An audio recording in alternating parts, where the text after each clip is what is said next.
You thought Genesis 1 was bad? Genesis 2 is like the Bible's authors asked for a redo and still managed to screw everything up. Thus, the heavens and the earth were completed in all their vast array. By the seventh day, God had finished the work he had been doing. So on the seventh day, he rested from all his work. Then God blessed the seventh day and made it holy, because on it he rested from all the work of creating that he had done. He rested, and all-powerful God poofed some things into existence and then thought, I need a nap. The rest of us need a vacation after a lot of work. God's been on a vacation for a literal eternity, basically answers an email and thinks, I'm exhausted, back to sleep. What does God even do when he rests? It's not like he was all that busy a week earlier. It's not like there were so many prayers for him to answer when there were no people in the universe. He has no friends to hang out with. And given all the chaos in the world right now caused by his believers, maybe he could do us all a favor and take another few days off, at least until the next election. Think about that first line too, how God completed the heavens and the earth. They're just done now. When the earth was actually created, we didn't even have a moon. And new stars form all the time, and some explode. Our sun won't be around forever. Leave it to God to do something half-assed and just say, it's already perfect. This is the account of the heavens and the earth when they were created, when the Lord God made the earth and the heavens.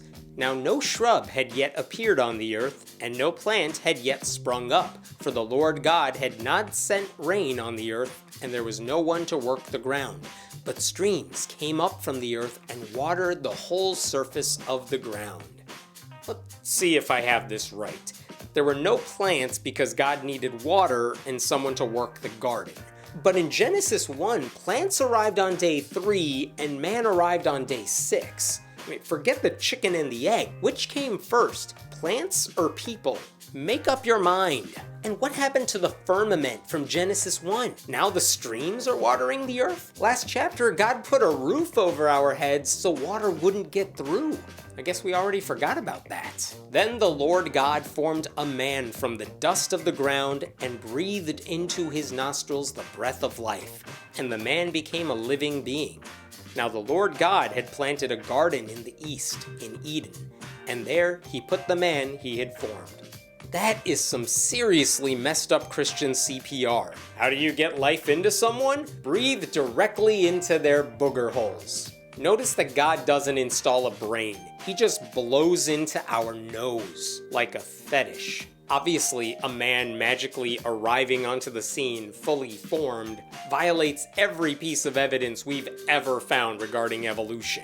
It took millions of years before humans, as we know them, existed. We weren't blow-up dolls that God kept in a workshop somewhere at the North Pole. And notice that for all the talk about how we're made in God's image, God didn't create Adam while looking into a mirror. He just grabbed some dust, went like that, and boom, done. Looks just like me. The Lord God made all kinds of trees grow out of the ground. Trees that were pleasing to the eye and good for food. In the middle of the garden were the tree of life and the tree of the knowledge of good and evil. Leave it to religion to make knowledge the evil villain in the story. I could teach you something, but then I'd have to kill you. A river watering the garden flowed from Eden. From there, it was separated into 4 headwaters. The name of the first is the Pishon. It winds through the entire land of Havilah, where there is gold. The gold of that land is good. Aromatic resin and onyx are also there. The name of the second river is the Gihon. It winds through the entire land of Cush. The name of the third river is the Tigris. It runs along the east side of Ashur. And the fourth river is the Euphrates. This is a weird tangent. This is Genesis 2. It's one of the first pages of the Bible. It's foundational to the Christian myth. And yet we have a detour into the geography of the land. It's like someone asking where you live, and instead of saying Chicago, you say, well, you take I-90 to the 4th exit and make a left turn at the 2nd stoplight. We were not asking for that kind of specificity. A river in Eden would have been good enough. Geography and names aside, why is it necessary that the gold is good? Is another creature scamming Adam with bad gold? What's he gonna do with gold? Spend it? Trade it with all the other people who don't exist? Stare at it? I mean, he already has the trees. Who named these cities and rivers? And why did it even matter? Adam stayed put in Eden. He wasn't hitchhiking. The Lord God took the man and put him in the Garden of Eden to work it and take care of it. Work it, Adam. I thought Eden was perfect already. What is there to take care of? Did God create a beautiful garden, then plant some weeds just to be a jerk? I created you.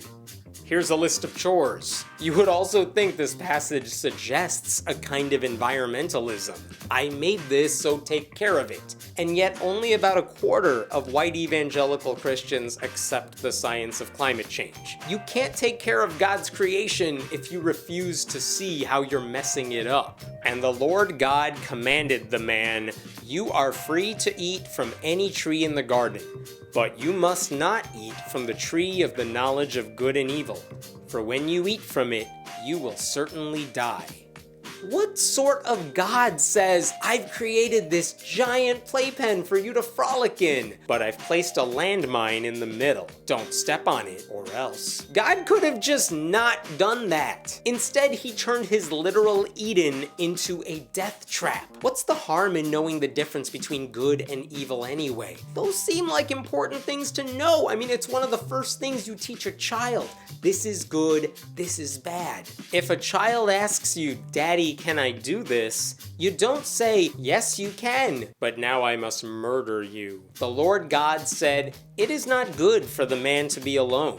I will make a helper suitable for him." Why was it not good? Adam had food, stuff to look at, good gold. He could run around without clothes. Not a bad life. Admit it, you would totally swap your current life for the chance to run naked in an apple orchard because you have no other responsibilities. And why did it take this long for God to realize Adam needed a lady friend? You would think God designed the blueprint in advance, but he's obviously just winging it. Then he realized he forgot something. Not exactly the work of someone who's supposedly all-knowing. And why is she his helper?